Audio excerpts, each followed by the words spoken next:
B-22 was born in Indiana, educated in Illinois, and worked in Texas, Kazakhstan, and Virginia, and all points in between. Rod holds degrees in geology from both Eastern Illinois University, go Panthers, and Southern Illinois University, the Salukis, where a lot of my money went for my child, and the ultimate history degree. He was subsequently employed by Chevron Corporation as an exploration and production geologist. Though now retired, Ron was most recently an education supervisor at the American Civil War Museum. Tough gig. He currently sits on its boards of directors. He and his wife Jane reside in Appomattox, not Appomattox, Appomattox, Virginia. And as a personal aside, when we met each other, I was this tall and this big around. And he was the height he is now and had all this hair and a Fu Manchu mustache. And I thought to myself, wow. He and I have a very big love of history. And I find it very interesting that when we see each other, it's almost always, what are you reading? No, what are you reading? What are you doing right now? What's going on right now? Okay, what are you doing? What do you got to do? And then what does he do? He goes out and writes a book.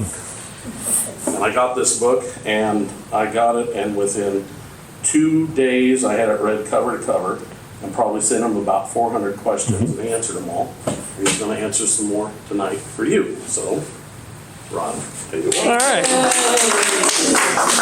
Thank you, Tom. Great voice. Have you ever thought of going into radio? Certainly not TV.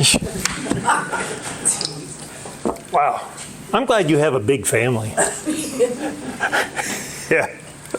But no, really, thanks for coming here, because you can be doing all sorts of other things here in Gibson City instead of being here with me. So, no, I really do appreciate it. So usually at one of my book talks, I dedicate it, usually to the 10 men who flew Worrybird.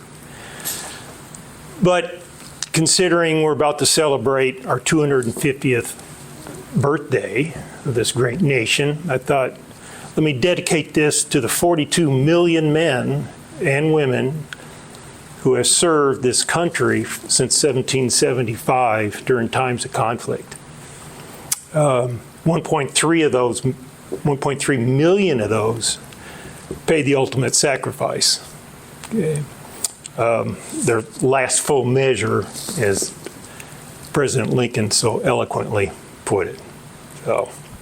So the next 45 minutes or so, I'm going to basically a little bit of how I wrote the book, but mostly what's in the book. What did these guys go through? What did they experience?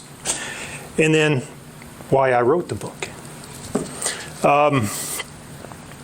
On the right was my working title. That painting, you might kind of tell, it's a reflection of this photograph. I inverted this photograph, actually, just for artistic reasons. But Stanley Durst painted that for the Army in 1950, representing, actually, that's the May 31st, 1944 raid on Pulaski that Worrybird was on, actually. And Pulaski, damn, how I hate that place. My dad wrote that 6 times in 6 different occasions in his diary. So, but I thought I could possibly sell more books with this, you know. All right. The book's based on 3 diaries, mostly. My dad's, First Lieutenant William Stanley, the bombardier. His diary is the most introspective, I should say. Bob Simmons, the navigator. His was most pragmatic, matter of fact. Third one, by Captain, he became a captain toward the end of the war, but he was also a first lieutenant.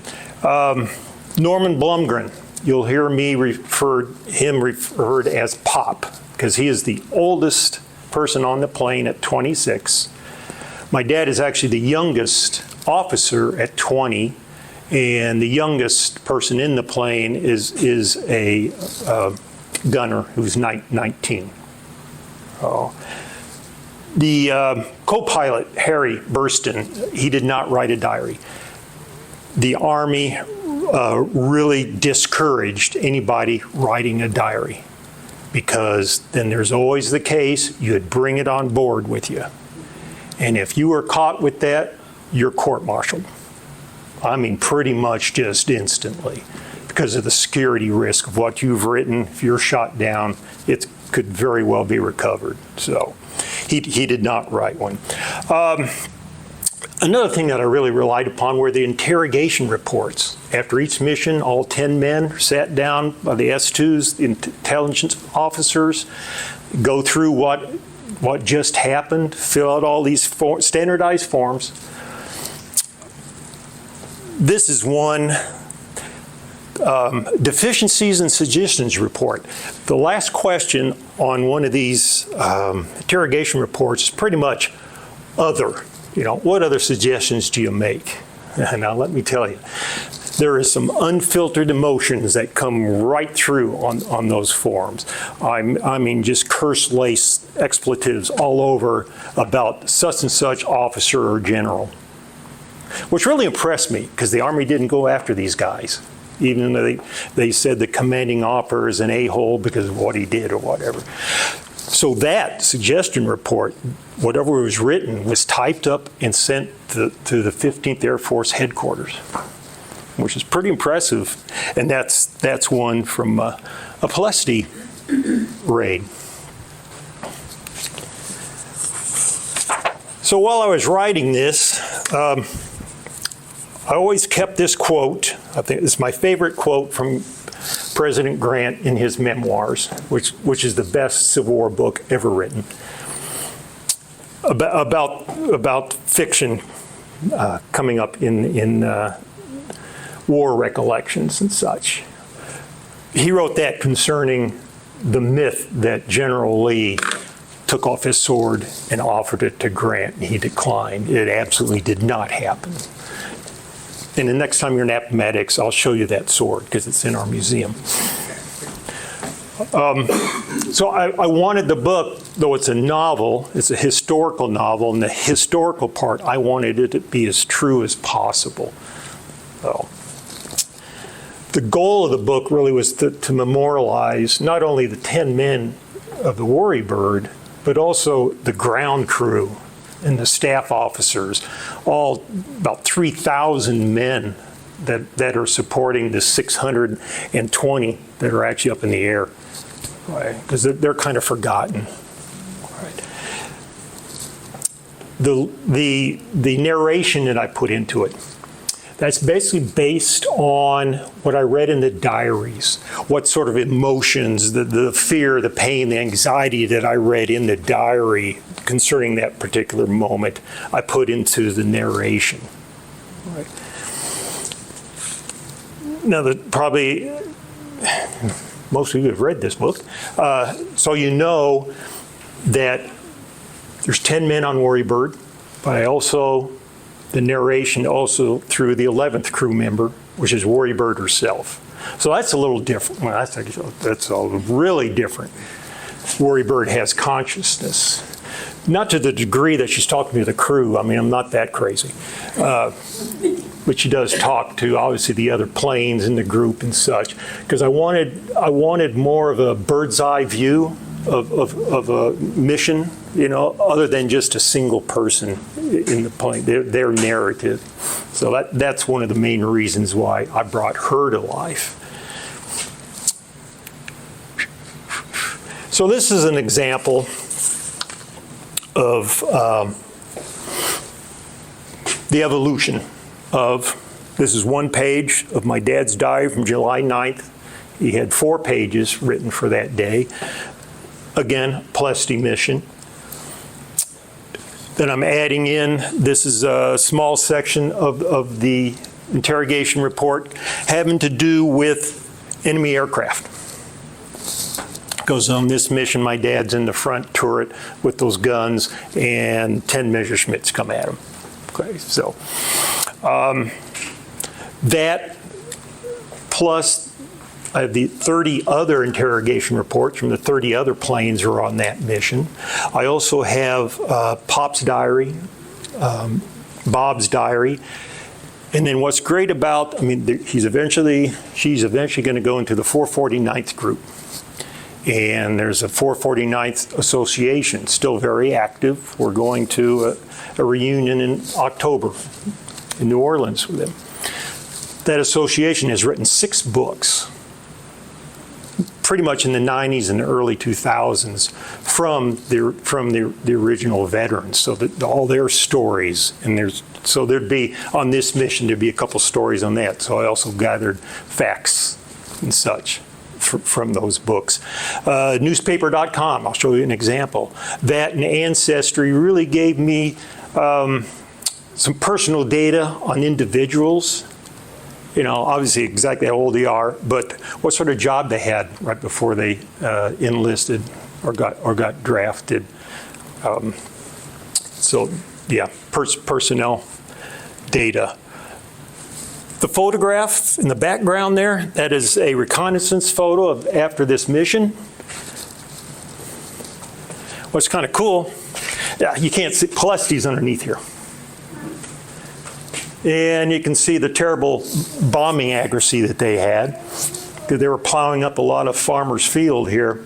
But what's cool, in the 2000 Google Earth views, these right here, you can still see them, the exact same ones. Matter of fact, in Kazakhstan, I worked with a petroleum engineer who grew up at Pulaski in the 60s. His dad was an engineer for Shell, for their refinery there. And he remembers hot summer days swimming in water-filled bomb craters. So that's kind of interesting. So like most stories, they begin at birth. I was going to ask a question, but you guys are going to give me the wrong answer. Because I've talked with enough World War II people that know something about World War II, and if you ask them, just name me real quick. What comes to your mind when I say, name me a World War II bomber? What? Unfortunately, the 17. Yeah, it's almost always the B-17. A few will be the B-29, okay? But never, ever what Worrybird was, the B-24. She is just forgotten in history. And part of that is, well, one thing, they say the B-17 had an 11th crew member, and that was a public relations officer. So when the war breaks up, B-17 is an old plane. It was designed in 1934, so they had a lot of B-17s. Okay, the B-24 not till 1940. Right. So 8th Air Force in England, B-17s after B-17s. England, you got London, you got a lot of press there. It doesn't hurt that people like Clark Gable is a waist gunner. He's a publicity hound. They're following him. Okay. Then after the war, probably the best World War II aviation movie, 12 O'Clock High with Gregory Peck. It's just one of the best World War II movies, especially the emotions. B-17. And then just a couple years ago, Spielberg's series, Masters of the Air, B-17s. 1990 movie, Memphis Belle, B-17. So let me ask, why is Memphis Belle famous? But they painted on her. Oh, well, that's what always makes those planes famous. Got through 25 missions. First plane to make 25 missions. That's what Hollywood wants you to believe. That's what the Army Air Corps or press corps wanted you to believe. But no, it was a B-24 hot stuff. 2 months prior, bombing North Africa and southernmost Italy. So that crew is sent to London because they have to pick up somebody and then head back to the States, begin a big bomb or Bond tour and to show off the plane, time to shine. The press corps would have had a rough time with that because hot stuff, she was hot stuff. She left absolutely nothing to the imagination. That blonde had nothing on, straddling a 500-pound bomb, going earthward, you know. So they pick up this special, this person in London because he has to get back to the United States. And it's Lieutenant General Frank Andrews. He's going back to the States, get his 4th star, and he's going to meet President Roosevelt, who's going to make him the Supreme Allied Commander of Europe. They don't make it, neither of them. Heading into Iceland to refuel, snow and ice, they slam right into a mountain. So 2 World War II icons are kind of swept underneath the proverbial historical rug, really. No one remembers B-24.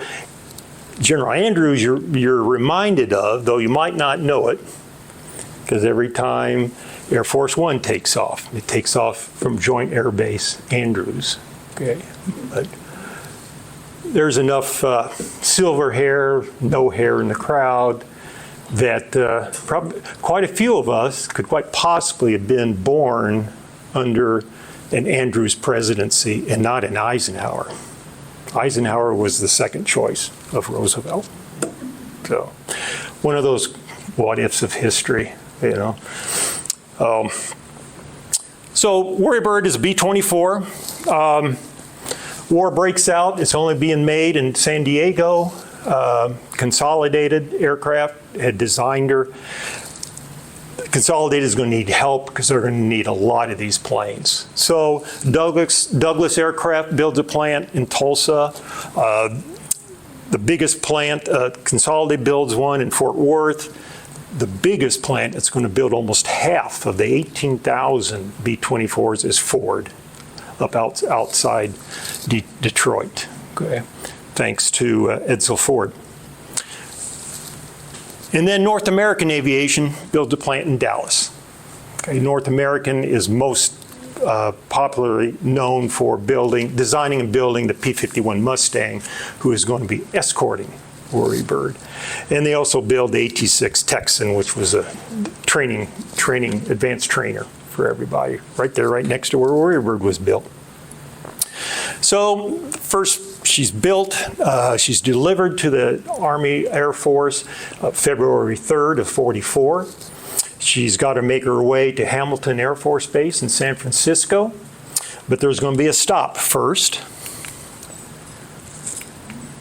There you go, in Tulsa. So they're trying to get these planes off the Tucson, yeah, Tulsa. Thank you. Someone's paying attention. I appreciate that. Yeah, so they're trying to get these planes off the assembly lines as fast as possible.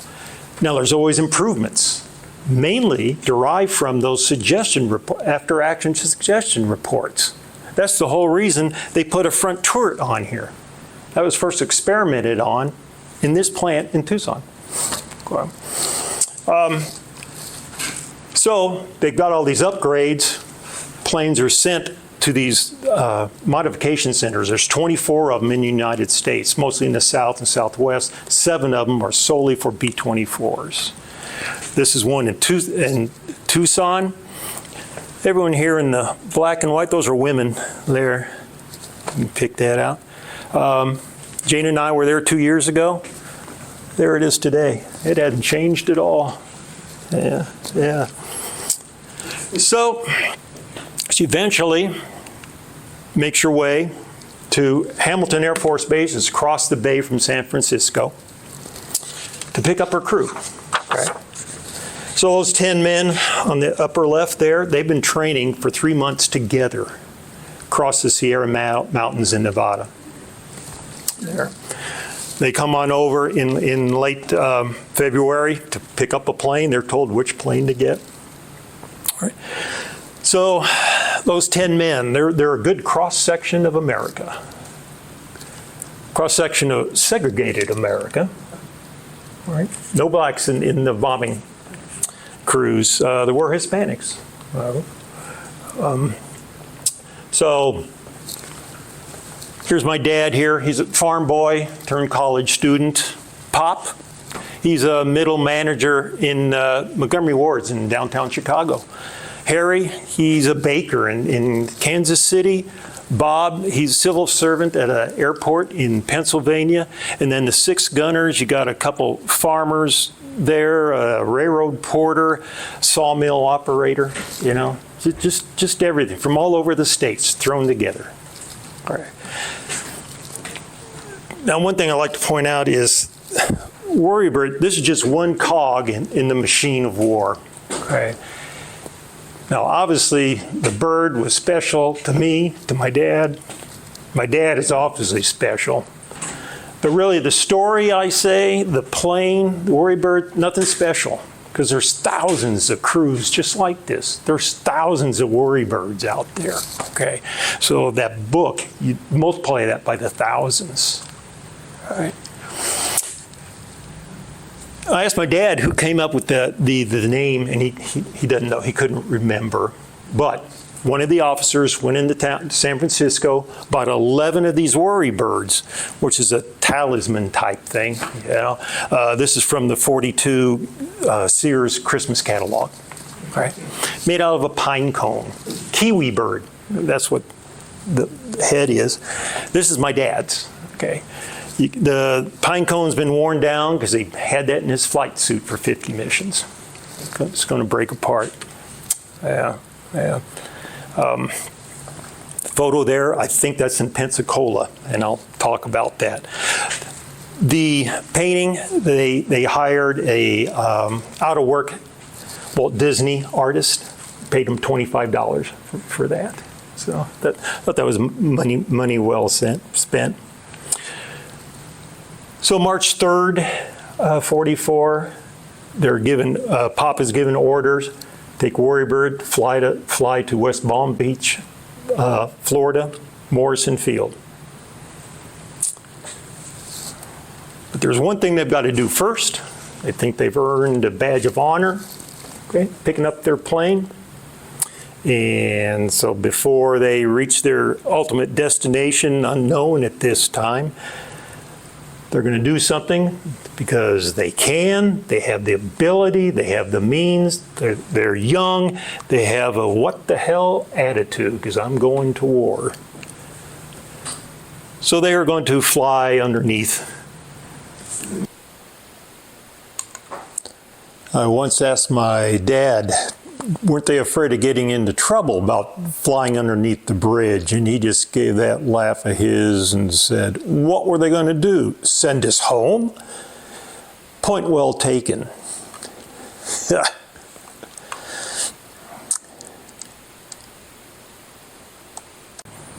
All right.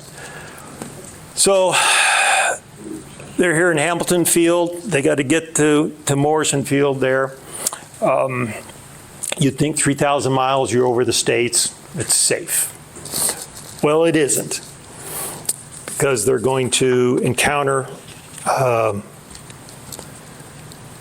something that's just as bad as German flak or Messerschmitt cannon shells, and that's weather. Okay. They're going to get over the Gulf there near Pensacola and hit in what's in the newspapers is written as a mini hurricane. And for whatever reason, I don't know why, they do not put oxygen on these planes, not till they get to their final destination. So gigantic cumulonimbus clouds, giant thunderstorm, they got to go through it. They cannot go above 10,000 feet. And they go through this thing, and it's a feather in a tempest. I mean, we're talking wingtip, vertical to the ground type things that a B-24 is not supposed to do. But that's not the bad part. The worst part was the hail. Hitting that hail at 160 miles an hour. And there's numerous canvas surfaces on a B-24.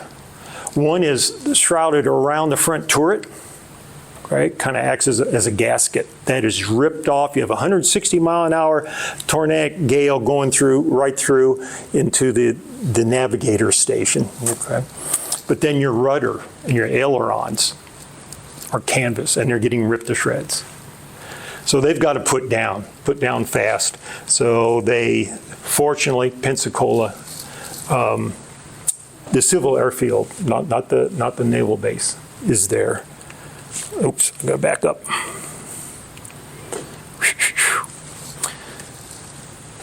So this I got from newspaper.com, just searching things, you know. And, well, the pilot is nameless, therefore the plane is nameless. The storm and what my dad had told me and the date matches to what happened to Worrybird. So this is probably, though I can't say 100%, about Pop and Worrybird. Oh. Two other Air Force planes did not survive, and loss of both crews. Another plane that got caught up in it, they were able to put down, that was in Biloxi, Mississippi, and that had Bob Hope and his contingent inside, who were trying to get to Miami for a USO show. So fortunately, they were able to put down.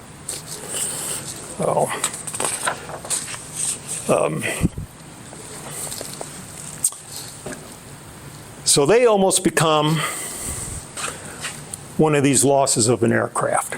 21,000 Air Force planes are lost in the continental U.S. during the war. 21,000. There were over 50,000 accidents. 21,000 destroyed the planes. But the most amazing thing is almost 15,000 crewmen were killed. Training. Add to that, 909 planes are lost over the Atlantic and the Pacific trying to get to their combat theaters. Many of those are 4-engine bombers with 10-man crews.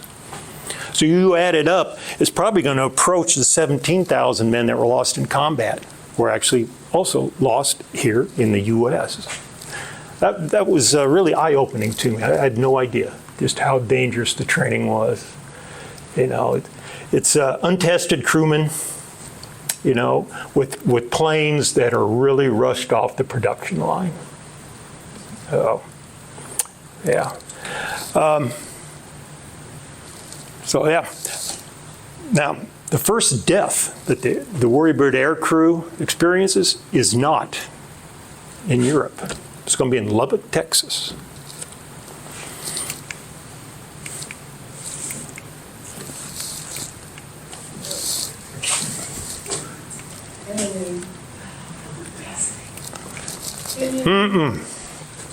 So they stop in Lubbock to fill up, and they have lunch or supper. And they thought, oh, let's go out to the edge of the airfield and watch these guys doing touch and goes. So these are pilots trying to air cadets learning their getting their wings. Stearman biplane, PT-13 or 17, is coming on in just about the touchdown. Another one comes up right next to the Worrybird crew, and it spooks the guy who's just about to land. Now you barely have enough lift to stay airborne when you're just about to land. You're only on one of these things, you're probably going 70 miles an hour. And the last thing you should do is pull up on the stick. Well, that's just reflexive, okay? And he did. And that plane's just going to go and then just dive down, hit, roll over. And that's what happened. The guys run out there. My dad and Bob take care of the air cadet. He's staggering out of the plane, bloody and everything, so they put him down. Pop and Harry go take care of the flight officer. He's right here. Well, unfortunately, the rudder or stabilizer fin had crushed down, so it came down, his head hit, and he was killed. He was killed. So they did not stick around because they knew they were going to get stuck in a board of investigation inquiry, but they had orders to get to Florida by a certain date. So they rushed out of there. So this is another one of those what ifs. If they had stayed, they would have been delayed by a day or two. They would have missed that mini hurricane. They wouldn't have been forced down. But if they had done that, had missed that, they would have gotten to their final destination 10 days earlier, because they were stuck in Pensacola getting Worrybird fixed. It took them 10 days. And they would probably have been on the April 4th, 1944 mission, where their squadron is going to lose 70% of their planes. So it's one of those what ifs, you know? Yeah.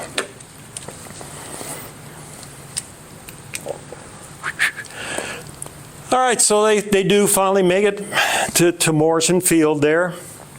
They take off, and not until they're above water can they open up their orders to see where they're flying. Isn't that crazy? You know, hopefully they put enough gas in this thing. Yeah. And they are told to take the southern route. There was also a northern route, mainly to get to England, okay, across Newfoundland and all that, to get to Tunis. And so look at these places. You've got to remember, most of these guys on this plane, these farm boys, they hadn't been out of state. Okay, now they're going to Brazil, Marrakesh, Casablanca. I mean, that's the stuff from Hollywood, you know? Yeah. So that's pretty cool. Pretty cool. But they do get to Tunis, and from there, Tunisia here, they open up their orders and told exactly where to go, and it's going to be Grottaglie, Italy. And there's only one reason why they're told to go there, and that's for them to drop 4 tons of ordnance on Hitler's war machine. That's what this is all about. Get that plane over a target and destroy it.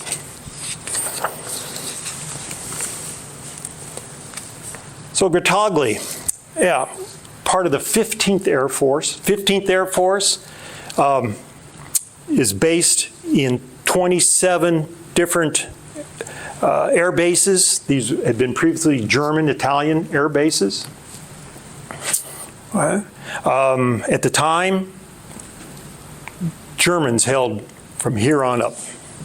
So they're right up there against the line. Here's an aerial view of the base. It's the 449th Bomb Group. Bomb Group made of 64 planes, 4 squadrons of 16 planes. The 716th, 17th, 718th, 719th Squadron Worrybird goes into. That's right here. The guys sleep in tents here in these olive groves. There's Grottaglie, a couple miles away. Most prominent structure on here are these dirigible structures here, hangars. And it was built for the Roma, which was Italy's pride and joy airship built in the 20s. Okay, huge, 400 feet long, 92 feet tall. Okay, big. The U.S. Air Corps bought it in the late 20s. And then it meets its demise in an air crash, killing 34 people on board in Norfolk, Virginia. I gave a talk in Norfolk, and nobody in the crowd even knew this had happened, and they'd never seen this sign before. So that was kind of interesting. You know?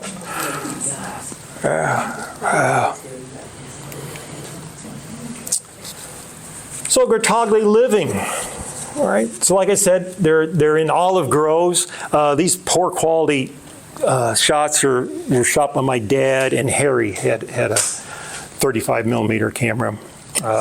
You can see the scraggly olive groves. They're still there today. Pyramidal tents. Just think of MASH. That's really. I mean, Korea. They were using leftover World War II pyramidal tents.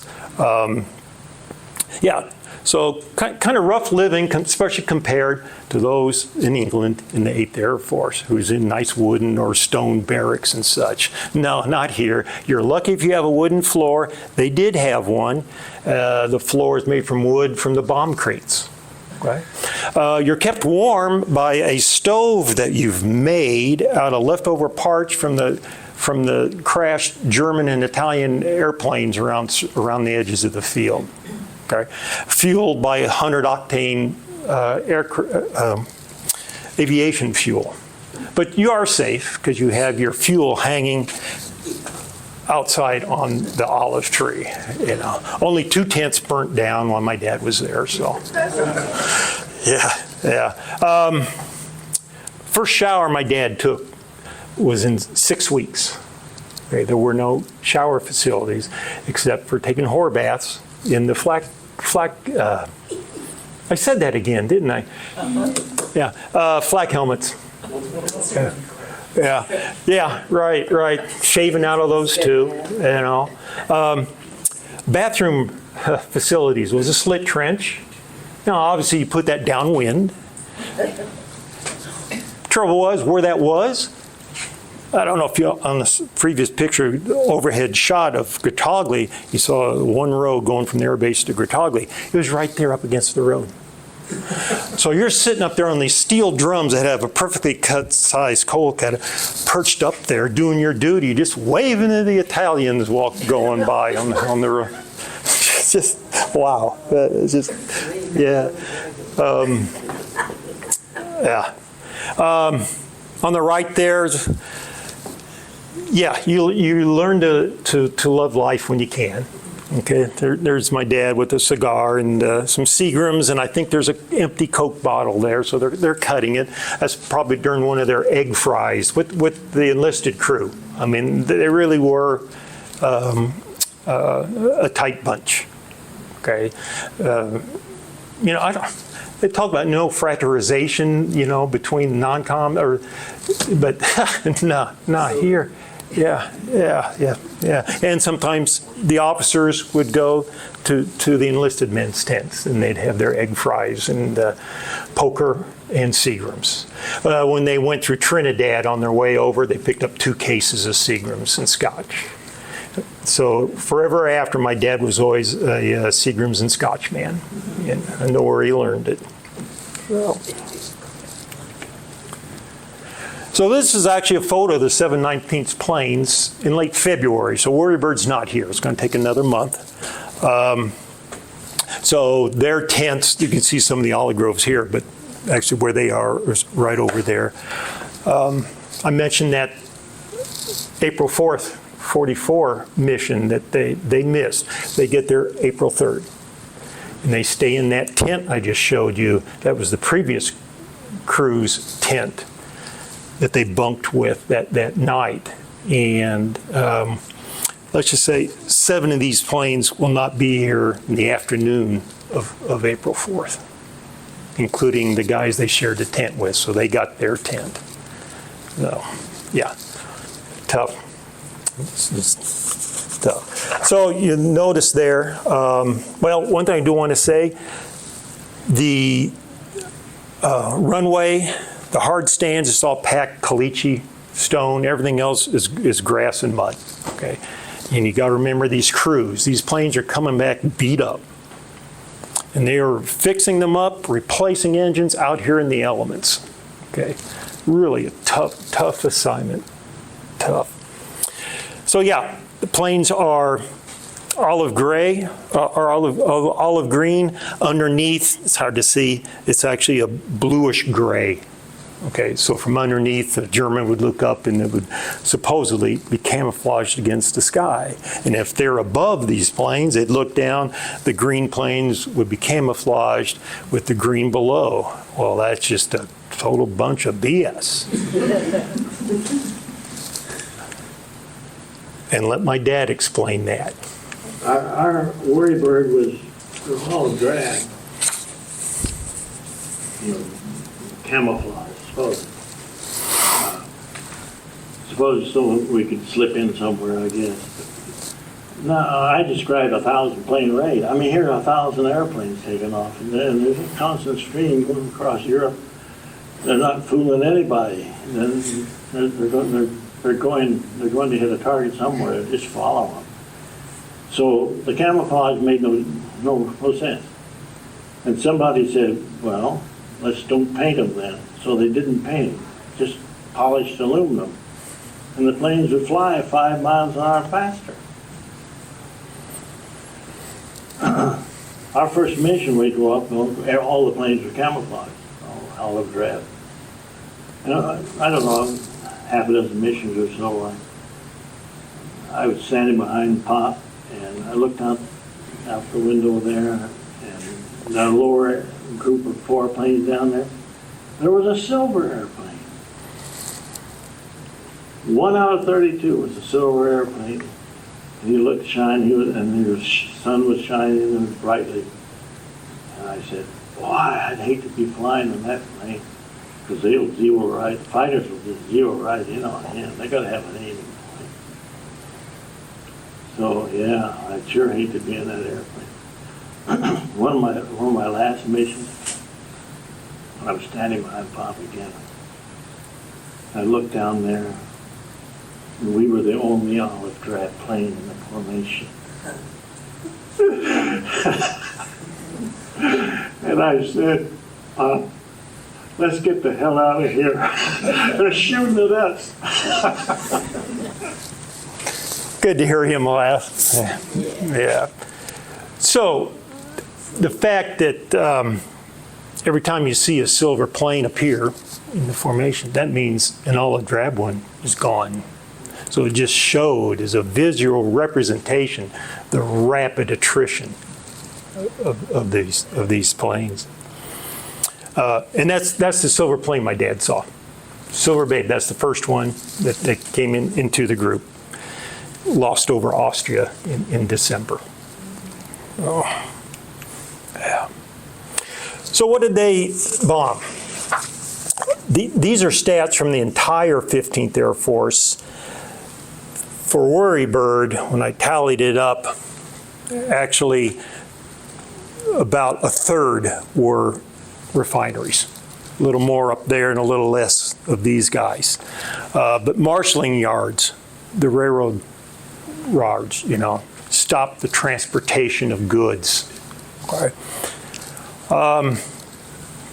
Yeah, that's exactly right. Before the bombs dropped, then when they dropped. Petroleum refineries, that's Palesti, right there. Aircraft factories, that's a Messerschmitt plant right outside Vienna.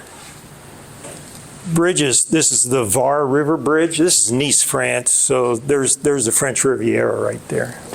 Yeah. Troop support. That was a tough one for my dad, emotionally. Dropping frag bombs were basically 20-pound grenades, just for fragmentation. Just knowing that he's kind of strange, He knew dropping bombs on all these other sites, people are going to be killed. Okay. Including civilian workers and in some place enslaved workers. But then it bothered him that he was dropping them on the ground German troops, these guys that were drafted into the army. That did bother him, For those of you who do know your World War II history, that unfortunately is the Abbey at Monte Cassino. Yeah. Or what's left of it. Yeah, they did. But yeah.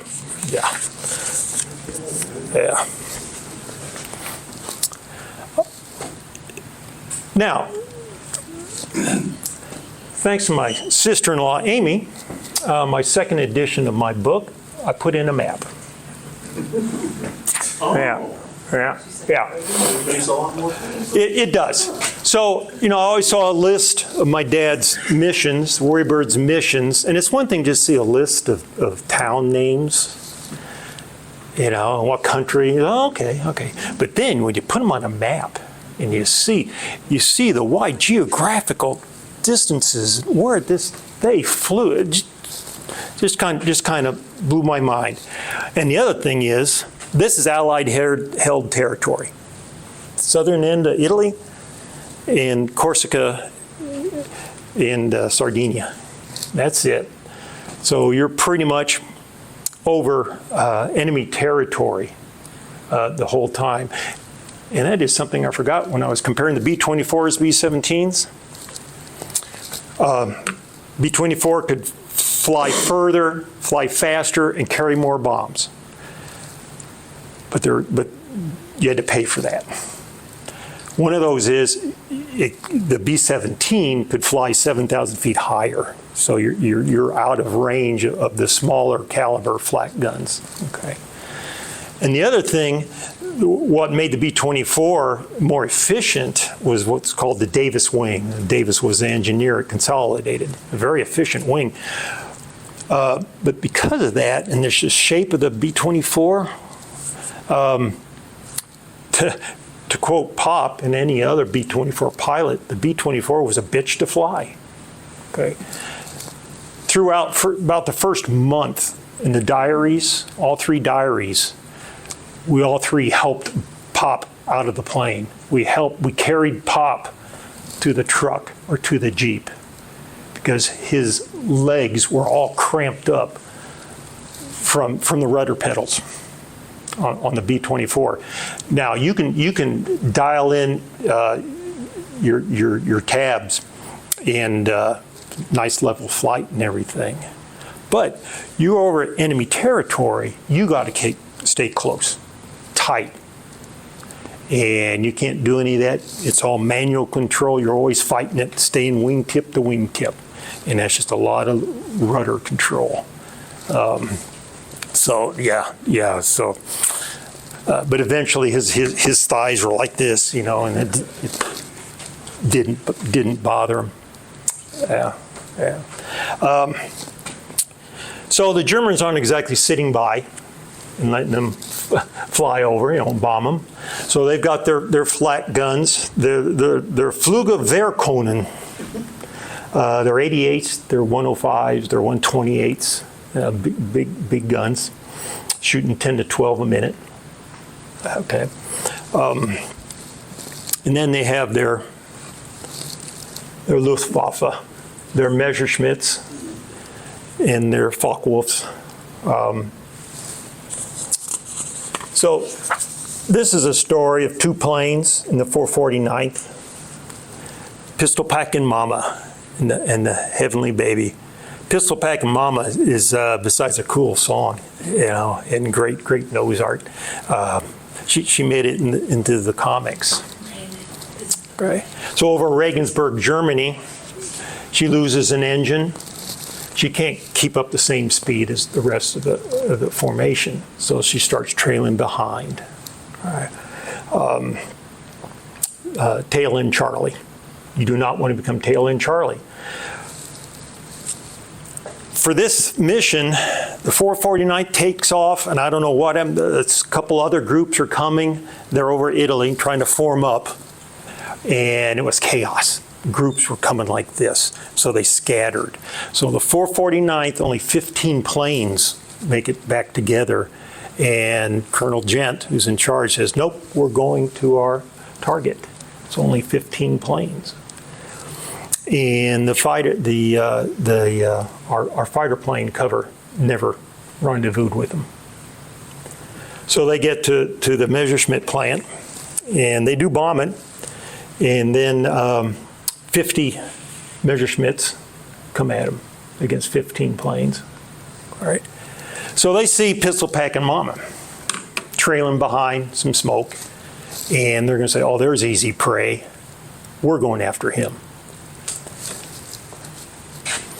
The crew here and the crew here trained together back in the States in Nebraska. They knew each other well. And they saw their friends trailing behind and 50 Messerschmitts, the Focke-Wulfs, going after them. And they're just like, we got to go back. We got to protect her. That is a court-martialable offense. You do not do that. It's part of the cohesive, you break the cohesive structure of your group and therefore your mass firepower of your machine guns. Okay, so you are taught you do not break ranks. Well, they did to protect them. And all across Europe, from Germany, well in, across Austria, well into Yugoslavia, they're fighting off these Germans. And pistol packing Mama, she eventually loses 3 of her engines, and she can't do it. She's heading down. But not before she shoots down 15 German aircraft. And that is a world record. And it still holds today. And it's never going to be surpassed because that sort of warfare just doesn't happen anymore. Okay. But they do make it back. They are not court-martialed. They're given a good talking to. Over the June 24th Plesty mission, a 719th plane, our baby, number 2, is shot up and is trailing behind.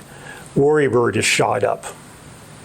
Not as bad as our baby, but so Pop and the crew, they do a vote over their intercom. Are we going back to protect our baby? And they said yes. It had to be unanimous. It had to be unanimous, and it was. So they went back and they protected her. And 2 Me-109s just trailed them 1,000 yards out. Okay, all across from Romania across Yugoslavia until they hit the Adriatic Sea. But those guys just sat there 1,000 yards out, which is right out of machine gun range, and just waiting for one of them to fall away, you know. But they probably said, we are not going to do this pistol packing Mama thing, you know. So they did not attack. What's interesting about that story is it is not in any 3 of those diaries, because they knew that is a court-martialable offense. What they did, they didn't want anything written down. It was in a letter from Bob Simmons, the navigator, that I got describing that. But what's also interesting is Pop gets the Distinguished Flying Cross, the DFC, for that. So far from being court-martialed, you know. Does the Army ever make sense? Yeah. Yeah. So I had difficulty in transferring the emotions into print. You know, you never can. Even in a good first account book written from a person in combat, it's still, I mean, you can get teary-eyed, but you know the emotions aren't anywhere near what actually occurred. So this is out of my dad's first combat mission. We lost 1 plane, Rustad, that's the pilot, and crew. What a tragedy. We killed them ourselves. They were hit with one of our own frag bombs. Really a snafu all along. I can't read it. Maybe I can't read it. The bombs hit between the number 3 and number 4 engine. So that's right here. That's right here. Immediately, this ship was a ball of flame. The left wing fell down by itself. The number 1 and 2 engines still running.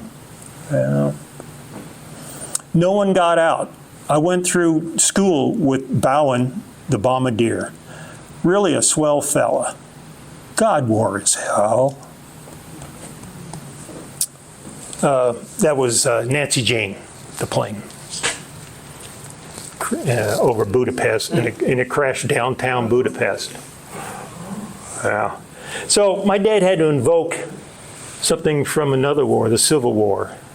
You know, war is hell. That quote to convey what he was feeling. The video I showed you with him describing the camouflage, I don't know if you noticed, but he did one of these. That's because right prior to that, the interviewer had asked him, describe a typical mission. And so he described the Palesti mission. And one of the same things happened on that mission. And my dad's emotions just got the best of him. And yeah, it was tough. They just had to stop. And yeah, so tough.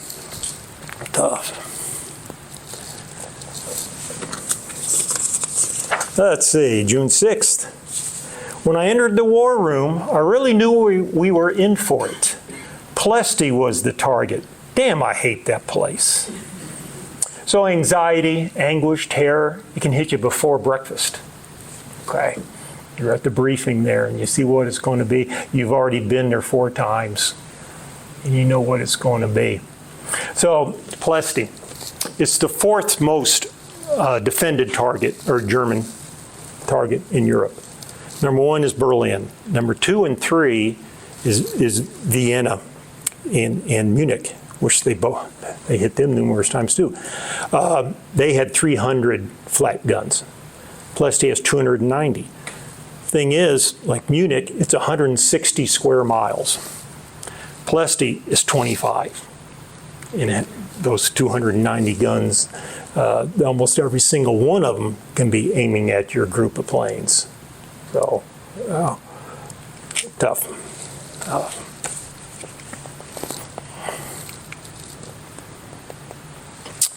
Our ship was hit in about 70 places. I don't see how we got through. Yeah, and in Pop's diary, basically says the same thing. We were hit over 70 times. Don't know why the crew was not killed. Maybe it's because I learned to pray. So, you hear there's no atheists in foxholes. Well, there's none at 20,000 feet either. So the closest thing that evokes my dad's emotions is what he wrote the night before his 50th and last mission. And I'll see if I can get through this. Like my dad, I wear my emotions on my sleeve when it has something to do with my family or our country. I tear up every time I sing the national anthem. Can't help it. All right, this will be my 50th.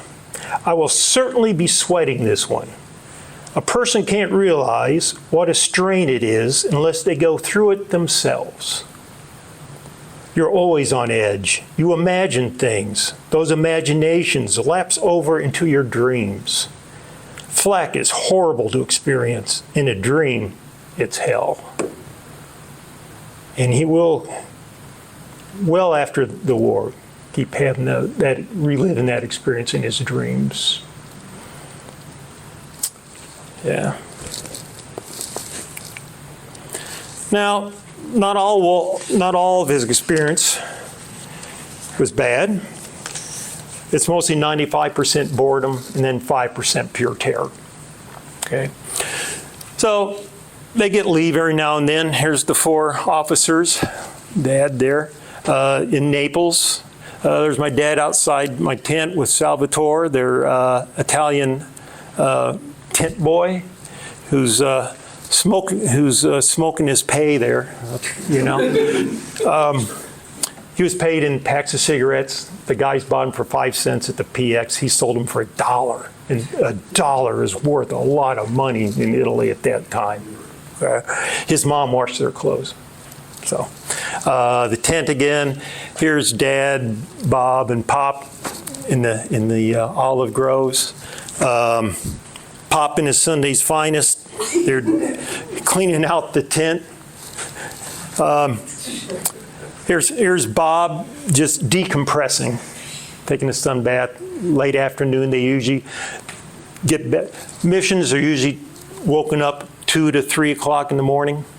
Okay, and they're usually at the flight line about 7 or 8 over target, about usually right at noon. Getting back 3 o'clock or so. And then you have the rest of the day to enjoy. Yeah. Pop and Dad on a rock, reading mail. All right, let's be honest. You text something to your sister. You wait a few minutes. Why the hell hasn't she texted back? All right. Speaking the truth here, you get upset if someone doesn't text you back pretty much immediately. All right, okay. These guys did not get mail for 2 months, 58 days. And their parents did not get mail from them. Can you imagine? Your boy's in harm's way for 2 months. You have no idea. 0. All right. April 28th, those 4 guys get 178 pieces of mail. It had been sitting somewhere. Wow, 178 pieces. Yeah. Jim Worland must not have been the postmaster. There you go. Yeah. Again, another Seagram's moment there, down there. So they are trying to have fun, trying to forget the other 5% of the time, you know. So what is absolutely amazing is they all survived, not a single scratch. My dad got hit with flak, and I've got that piece of flak in the chest. But he had his flak suit on, and it had gone through the plexiglass, 2-inch plexiglass in front there, and slowed it down enough that it didn't hurt him. But yeah, no one is hurt. So Worrybird, poor gal, she dies on her birthday, February 4th of 45. But she dies to the hands of the salvagers, right? Unlike 71% of her sisters and brothers. All right, so 71% of the planes that came out of Dallas, North American, there were lost in combat. So tough, 71%. It's incredible, just terrible odds, terrible odds. Today, there's out of the 18,400 built, there's 13 surviving, only 1 flying. Diamond Lil, based in Dallas. Okay. My dad, like most of the air crew, okay, these are experienced air crew finishing their missions. And then the Army Air Force is like, all right, what are we going to do with these guys? All right, let's put them in the pilot training, because we've got the invasion of Japan coming up. So my dad is sent to Florida. That's where he is here, earning his wings, flying one of those Stearmans. Okay, that's him in 2003. We bought him a ticket to go on up in the Stearman, and yeah, the foolish pilot gave my dad the controls. And Dad put it through its paces. Loops, flips, vertical stalls. Dad said it was like riding a bike. It just all came back. Yeah, so he finishes up actually in Selma. He was flying his invasion designating aircraft, the P-47 Thunderbolt, flew it for 1 hour. Soloed for 1 hour, and then they called him back in and say, hey, Stanley, come on back, the war's over. So, yeah. He continued his college education and became a research chemist and a rocket scientist, actually. Yeah. Pop, he stayed in the Air Force and came on out a lieutenant colonel. Bob was discharged. He was going to be sent, also become pilot, with a bad heart. He did 50 missions with a bad heart. He stayed in the civil service underneath the Air Force for 30 years. Harry went back to Kansas City, and he owned 5 grocery stores chain there. And then the other guys, the 6 guys, just melded back into society. You know, I've heard from 2 of their sons. One just a couple weeks ago. So that was great to hear. So that actually, getting a little off subject, but got an email after my book was published from a Mike Yates. And he just said, you know, my dad didn't say anything about his experiences. All I knew was he was some sort of gunner on some sort of plane somewhere in Italy. That was it. So he saw my book for sale. He said, oh, maybe I'll learn kind of what my dad went through. All right. So imagine this. He's reading through there, and about 40 pages in there, Worrybird's meeting the crew. Blah, blah, blah, blah. Cecil Yates from Sulphur Springs, Texas. It's his dad. Could you imagine that? Yeah, that's cool. And what a cool letter he sent me. I mean, it just made my day, week, month, and just because he said, I got to know my dad better. So, wow. So that's just great. But yeah, most of them just melded back in like there's roughly 16 million World War II vets, and maybe about 2 million or so joined the VFW or the Legion, but the vast majority just wanted to put it behind them and continue on. Father many sons and daughters. Fathered us, you know, lots of us. These guys were special. What they went through. And even if you weren't in the war, just going through the Depression, but then to go through something like this, to be 19 or 20. My dad did his 50th and final mission 2 days after his 21st birthday. So I think about that. What was I doing when I was 20 years old? Unfortunately, there's a couple people in here who know what I was doing when I was 20 years old. Too many of us know that. Yeah. And I was sponging off my parents for 6 more years. but really, I think about that and I feel embarrassed. Because these guys, they just matured so quickly and beyond their years right then. In between that and the GI Bill, let me tell you, that built the United States of America as we know it today. Yeah.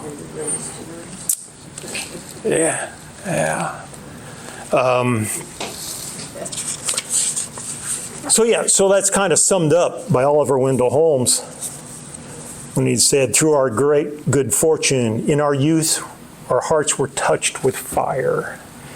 In Holmes's case, that was the Civil War. It was given to us to learn at the outset that life is a profound and passionate thing.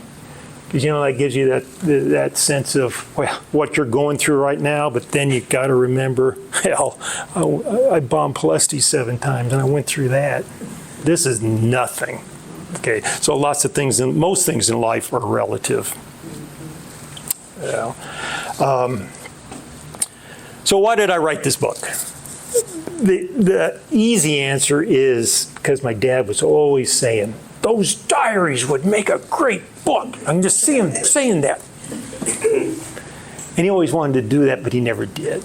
You know, never did. So I made a promise to myself that I'm going to do what my dad wanted to do, but never did. But that still doesn't answer the root cause. You know, why? And that's the root reason is to remember, lest we forget. You know, stop it. Make sure the deeds, the sacrifices that men like my dad and thousands of others did, so that, you know, the freedom that we enjoy, that we just take for granted all the time, to know that was paid forward for 80 years ago by these young men in their flying machines. So let my dad, though, say it best. Mr. Stanley, thank you very much. I appreciate appreciate you coming here and doing this with us, and we want to thank you for your service. Well, you know, MacArthur said, old soldiers never die, they just fade away. So, you know, I'm fading away, we're all fading away, but you guys are recording it before we all fade away. So thank you from myself and from those 10 guys.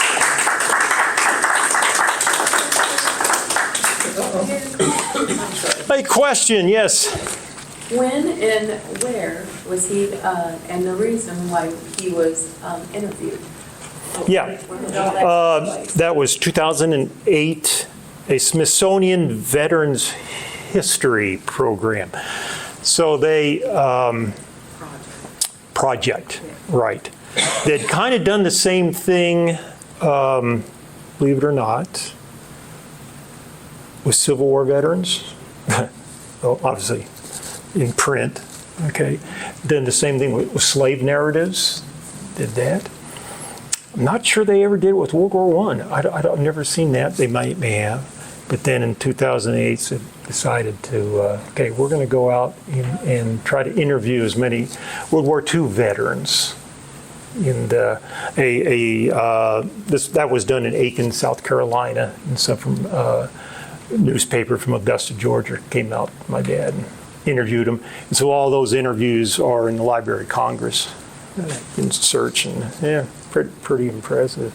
Yeah, thank you. Yeah. I have a copy. Yeah, you can get on there in the book. In my book, I've got UPC code. Scan it, and it'll take you right to. It's about an hour, actually a little over an hour interview. Yeah. Yes. I have several. I'll try to minimize it. This is surprising. Explain to people the crushed officer cap. Yeah, the cap. Oh, that's the. Yeah. 50 mission crush hat. That's what they called it. For the 8th Air Force, I suppose it's 25 mission crush hat, because they only needed, well, eventually it went to 35 missions, but 15th Air Force had to do 50 missions. So these things are pretty stiff, all right? It's a hard cardboard strip up in there. Well, or ring, yeah. You can't fit your earphone headsets over that. So they'd take that out, right? So that I got a photo of Pop. I think Harry took it from the co-pilot. So he got a side shot of him, and you can see his hat just crushed down by his headphones because he took that out.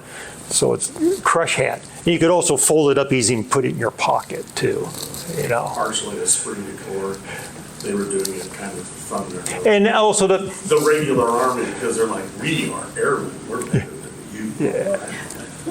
So we did that. Another question for you. Yeah. How old were you when you realized, and I know he would never, ever have referred to himself as this, because when you watch like Band of Brothers, they talk to Dick Winters, and he says, Grandpa, are you a hero? And he says, no, but I served in the company of it. How old were you when you realized you were living with one? Yeah.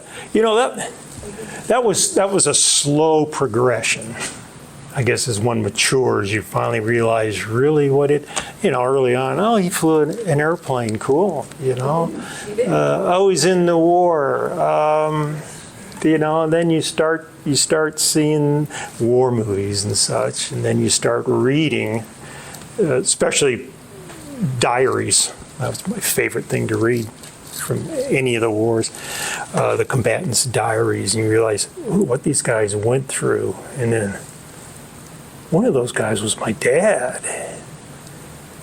It took a while, because my dad, I'd say my dad was average as far as how much the war he told us. As a young kid, I knew he was in a plane called the Worrybird. I had a sailboat I named the Worrybird when I was 9 years old. later on, as I matured into high school and such, he'd tell you a little bit more. And a little bit more. I don't know if he knew that, well, he can take this now. I didn't know what it was really like. I don't know. But not a whole lot more until you know, the late 1990s, and then he really opened up. You Do know. you think it was the hardest, besides on him, your mom?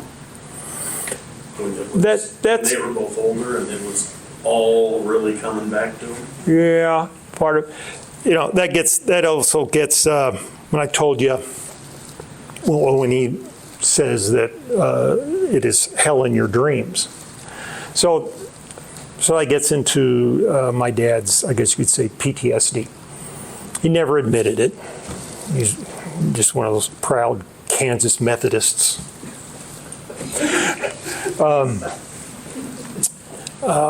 But he did, because he would have night terrors. And as kids, occasionally we were woken up by screaming. But fortunately, he had a wife of 74 years next to him to help. You know, so he didn't. So he told us some. So then there's other people, like Cecil Yates. He never told anything to his son. Absolutely zero. Then there's others who joined the Legion or such for camaraderie and probably spoke more. And then those that actually talked and wrote books and stuff. But you know, but later in life, my dad was opening up more, even to strangers. Yeah, I can say this story. Yeah. He went to some reunions too. Yeah, he did go to a reunion. So at the KOA. So this is early 2002, 3, something like that. Mom and Dad came up to visit us. I'm down in the store behind the counter. Dad's on the other side. We're just talking. Rig comes up. Couple mature people come on out. They come on inside, and being in the customer service, you know, you start, you know, just small talk, engage. Oh, where are you traveling from? And where are you from? And so the woman answers me. She goes, oh, Chicago. And I'm like, wow, not with that accent. Had a beautiful Germanic lilt, you know. And so I tell her so, you know.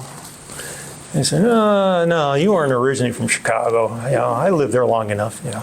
She goes, no, you're all right. I'm from Munich. Have you been there? I go, no, I have not. She turns around, looks at my dad, says, have you been there, sir? He kind of looks, you know how sometimes some things in your memory you can just remember just, so he kind of looks, gets as far away, kind of look, and says, yes, I did, in my youth, from 20,000 feet. The woman, oh yes, I remember your bombs as a child.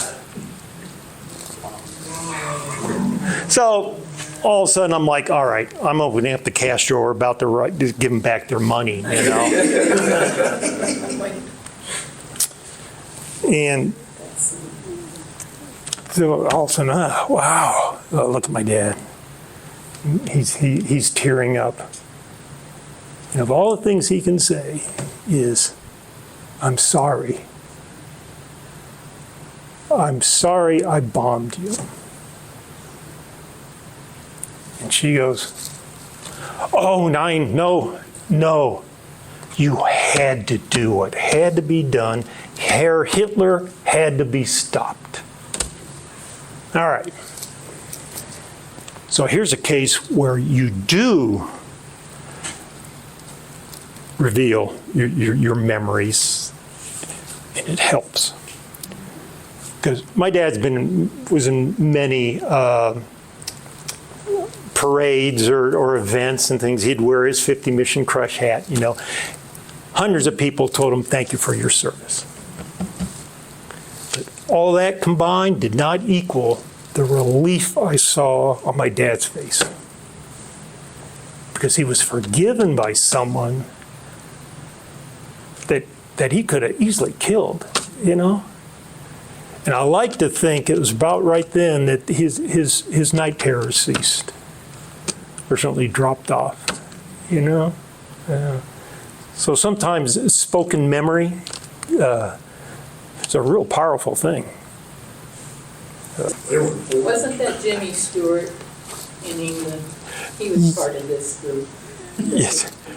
He Yeah, was a pilot. and actually, yeah, and I said, you know, B-17 got all the press because like Clark Gable. Well, Jimmy Stewart was a B-24 pilot, squadron pilot, chief pilot, head pilot. 25 missions, but he just didn't, the limelight, that wasn't important to him. And just, They had to pull him from flying. 'cause They did. he was- They did. It got to him. Yeah, yeah. As a brigadier general, I believe. Yes, he did. He did. Had his own P-51 Mustang, private P-51 Mustang too. So, Rick, did you have a question? Well, I kind of had a two-part question. Number Yeah. one is, I can imagine a lot of those missions that they flew, when they came back, they were probably on fumes. And there's Yeah. probably some stories about that. Yes. Number two, I'd like to know of all the crew members, your dad, did he survive longer than all of them, or are there some still living? Oh, okay. My dad was the last. Wow. Yeah, 2019. Yeah, yeah. The 449th, you know, probably 3,000 men or so. There's 3 left. Yeah, the fumes, a lot, oh yeah, every mission, a lot of planes. I shouldn't say every mission. It's the far ones to France or Germany or even Palestine. That's really reaching the limits of their range. And they would be landing, some of them short, in Corsica, if you're like up there in France and such. But as soon as they crossed the Adriatic Sea, a lot of them were stopping Bari or whatever because they did not have enough fuel to get back to Grottaglie. Behind the lines. That was most of them. No, they would make it back. As far as fuel, none of them really got lost behind the lines because of lack of fuel. It was for mechanical problems from flak and such. But yeah. So one of the stories with Skipper, Worrybird's PAL plane that was made right in front of her at Dallas on their way over the Atlantic, they ran out. Okay, the pilot told them, "We're going to ditch, throw everything overboard that you can." And he said, "All right, prepare to ditch." And then the engineer. There's 18 different fuel tanks on those wings and overhead. Jiggled a valve or something and got a little gas. And then, there's the runway. And they just touched down and 2 of the engines sputtered out. So they were literally a minute from out of fumes. So it was always close. Yeah. Last thing I wanted to throw out was our Uncle John Worland had a lot of problems with night terrors. Did he? When he was a naval bombardier and a pilot. Yeah. And it was really made a lot worse after he had his injury where he fell down the stairs. And he survived that. And his daughter Jane, who of course our first cousin, Yeah. would tell us about the stories and would tell your mother-in-law, Rita, our mom, would say, Aunt Rita, he's sitting in his hospital bed fighting World War II. He's flying the plane and he's shooting and he's dropping bombs and he's giving instructions to his 4-man crew. Everything. So he's doing this. He would sit there and mission, one after another when he was awake because of the injury he sustained and everything. Something in his... Yeah, and it just something that plagued him from the time he had his injury for the next, whatever, I don't know, I can't remember, it was what, 4, 5, 6 more, some years like that. When my dad had a leg amputated because of a tumor in his knee, 2015. So I was down there at the hospital in Augusta, spent the night following the surgery with him. And so I must finally get to sleep, and all of a sudden something's waking me up, and what's going on? Someone's singing. There's my dad in bed singing the Army Air Corps song. Off we go into the wild blue. So yeah, good song. Yeah. He sang all the stanzas. I'm like, what? God. So, well, it wasn't night terrors, but it was something to do with the war. It has something with the hospitals and anesthesia, maybe, or something. Yeah. Rod, were your parents married when your dad went to war? No. So he came back. Southwestern College, it's a small Methodist college in Kansas. Dad was there as a sophomore when he took off for the Army. And my mom was going there during the war, so my dad came back, and they didn't know each other. Though my dad's sister, my aunt, did date my mom's brother. It's kind of one of those weird things. And my dad visited, because after the war, he wasn't sure what he wanted to do. Farming, go back as a farmer, or continue, or whatever. So he just went back to Southwestern and visited his music teacher. And just said, hey, just to get some advice. Then he walked on out, and the music teacher's secretary was a cute little pigtailed gal from Halstead, Kansas, named Cloyce Brown. And there's an interesting looking girl. I think I'll go back to college. And that was that.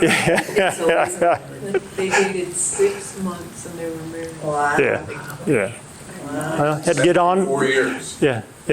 Had to get on with life, My final question, and it's the ironic question. This oil field that your father bombed in post-war, who owned it? Yeah, that's difficult because Palesti was a town, small town, but it just happened to be surrounded by 15, 17 oil refineries, owned by different oil companies, European, Romanian, Standard Oil of Indiana.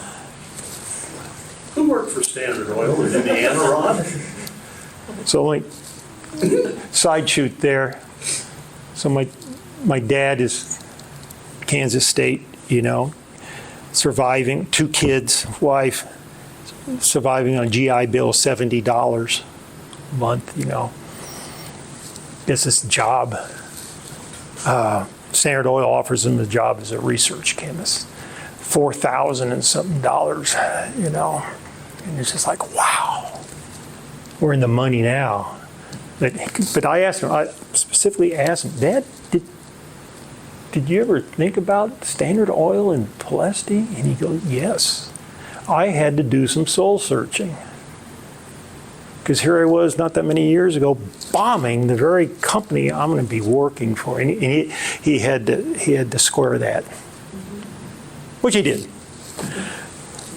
But yeah, so it was different companies, and I don't know. This Vega, I think today, owned by something Vega. Nah, I don't know, Tom. Yeah, don't know. Yeah. And the reason Palesti was so important, at one point it produced 50% of Germany's refined oil. 50%. So, you take that out, it's going to hurt. So that's why. And that was something that the Germans afterwards, the German High Command, they gave great credit to the Army Air Force.